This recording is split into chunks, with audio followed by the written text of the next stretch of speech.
Deepavali special ரெசிபியில் எல்லாரோட ஃபேவரட்டான சோமஸ் எப்படி பண்ணுறதுன்னு பார்க்கலாமா? பவுலில் 1 கப் மைதா, 1/4 ஸ்பூன் உப்பு, 2 ஸ்பூன் எண்ணெய் ஊற்றி லைட்டாக மிக்ஸ் பண்ணி தண்ணியை கொஞ்சம் கொஞ்சமாக ஊற்றி சாஃப்டாக பிசைஞ்சு 1/2 ஹவருக்கு ரெஸ்ட் விட்டுடலாம். கடாயில் 1/2 கப் ரவையை கலர் மாறாமல் வறுத்துட்டு 2 டேபிள் ஸ்பூன் பாசிப்பருப்பை பொன்னிறமாக வறுத்துக்கலாம். 1 ஸ்பூன் நெய் ஊற்றி முந்திரி, பாதாம், 1/2 கப் தேங்காவை சேர்த்து பொன்னிறமாக வறுத்து எடுத்துக்கலாம்.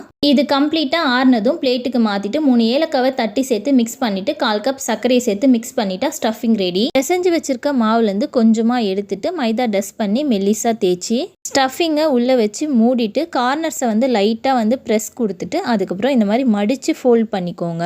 எண்ணெய் ஹீட் ஆனதும் மீடியம் ஃப்ளேமில் வச்சுட்டு ஒன்று ஒன்றா சேர்த்துட்டு உடனே திருப்பாமல் லைட்டாக எண்ணெயை மேலே எடுத்து விடுங்க. இந்த மாதிரி உப்பி வந்ததும் 2 சைடும் திருப்பி விட்டு பொன்னிறமாக ஆனதும் எடுத்துருங்க. அவ்வளோதான், கிறிஸ்பி அண்ட் ஸ்வீட்டான சோமஸ் ரெடி. 1 வீக் வரையும் தாராளமாக ஸ்டோர் பண்ணி சாப்பிட்லாம். ட்ரை பண்ணி பாருங்கள். நெக்ஸ்ட் என்ன ரெசிபி வேணும்னு கமெண்ட்டில் சொல்லுங்கள்.